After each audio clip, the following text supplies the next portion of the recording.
झारखंड के मुख्यमंत्री हेमंत सोरेन और टाटा समूह के चेयरमैन एन चंद्रशेखर ने के बीच आज एक महत्वपूर्ण औपचारिक मुलाकात हुई। मुलाकात के बाद मुख्यमंत्री कार्यालय में आयोजित प्रेस कॉन्फ्रेंस में राज्य के विकास और भविष्य की योजनाओं पर विस्तार से चर्चा की गई। मुख्यमंत्री हेमंत सोरेन ने टाटा समूह के चेयरमैन का स्वागत करते हुए कहा कि टाटा समूह का झारखंड के साथ बहुत पुराना और गहरा संबंध रहा है। उन्होंने कहा कि टाटा समूह ने अपने औद्योगिक सफर की शुरुआत झारखंड की धरती से की थी और आज यह समूह देश ही नहीं बल्कि दुनिया में अपनी अलग पहचान बना चुका है। मुख्यमंत्री ने विश्वास जताया कि आने वाले समय में यह साझेदारी और मजबूत होगी। टाटा समूह के चेयरमैन एन चंद्रशेखरन ने कहा कि मुख्यमंत्री के साथ लगभग 2 घंटे तक सकारात्मक और विस्तृत चर्चा हुई। इस दौरान राज्य के विकास, निवेश और नई संभावनाओं पर बात कही गई। प्रेस कॉन्फ्रेंस में जानकारी दी गई कि टाटा समूह झारखंड में होटल क्षेत्र में विस्तार की योजना बना रहा है। इसकी शुरुआत रांची से होगी और बाद में अन्य शहरों में भी नए होटल खोलने पर विस्तार विमर्श किया जाएगा। इसके साथ ही राज्य में स्किल डेवलपमेंट पर विशेष जोर दिया जाएगा। चेयरमैन ने कहा कि युवाओं को रोजगार के योग्य बनाने के लिए कौशल विकास कार्यक्रमों को बड़े स्तर पर आगे बढ़ाया जाएगा। पत्रकार मित्रों, आप सभी यहाँ आए, आप सब लोगों का बहुत बहुत शुक्रिया, आभार।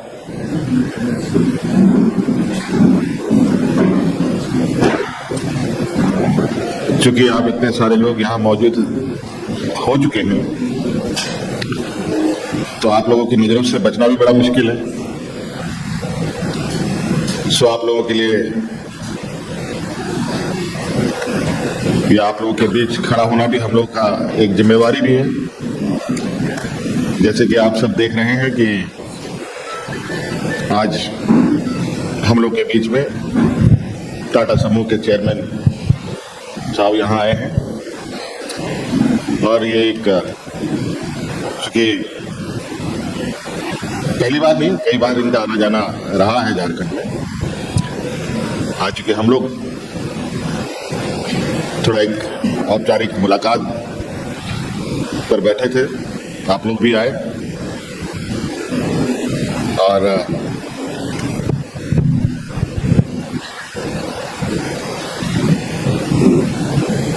चूंकि आप सब लोग के कई सवाल होंगे,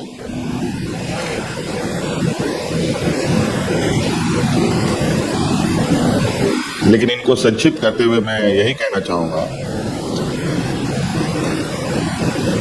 कि टाटा समूह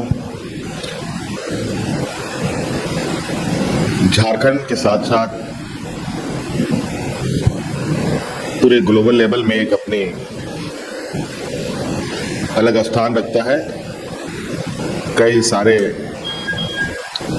संस्थानों का संचालन इस समूह के द्वारा किया जाता है।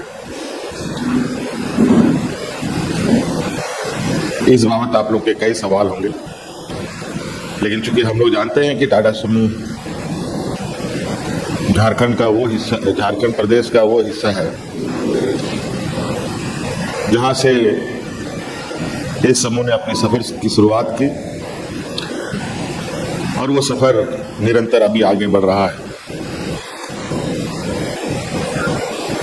और हम उम्मीद नहीं, पूरा विश्वास भी करते हैं कि टाटा समूह का ये सफर अनवरत और मजबूती के साथ आगे बढ़े।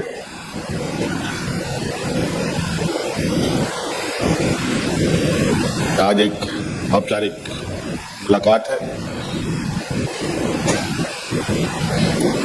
और बाकी इस विषय पर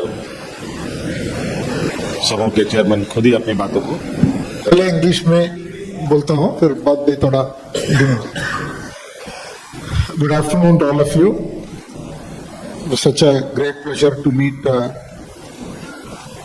CM साहब। Had a very good meeting for almost 2 hours. Discussed various plans Honorable CM has for the development of the state. As he already said, वो टाटा ग्रुप का शुरुआत झारखंड में हुआ। So it's all started here. And from here it has extended not only in India, all over the world. And we feel at home in Jharkhand. Yes, we have a steel plant, that bhi idhar hai. So we have a very large steel plant, as you know. Then we have the Tata Motors bhi hai, Tata Auto Components bhi hai. We want to partner with the state in many initiatives. Wherever we can, we want to contribute for the development of the state. Definitely, we want to open some hotels in the state. So we are looking at Ranchi first, then we look at other locations. Then in skill development, a lot of work needs to be done. Already we are doing some work, but I think the state has plans for much larger plans. So we will definitely partner with the state in upgrading and creating new skills at a much larger scale in Jharkhand. We will also increase our CSR footprint. Abhi, Tata Steel is doing a lot of CSR work, but we will also support from the group center and other companies to increase the level of CSR work that we can do in areas which are very important priority as determined by the state. Tata Steel has committed another 11,000 crore of new investment for developing some advanced technology steel, जो हम इसरना बोलते हैं, ये new technology है. इसकी वजह से steel का प्रोसेस फास्टर होगा और कार्बन एमिशन कम रहेगा. सो ये technology Tata steel has pioneered and developed it, and उसका इन्वेस्टमेंट, पहला इन्वेस्टमेंट इधर जमशेदपुर में होगा. जेपी भारत लाइव, भारत की बात जेपी के साथ. वीडियो को लाइक करें, शेयर करें और चैनल को सब्सक्राइब करें.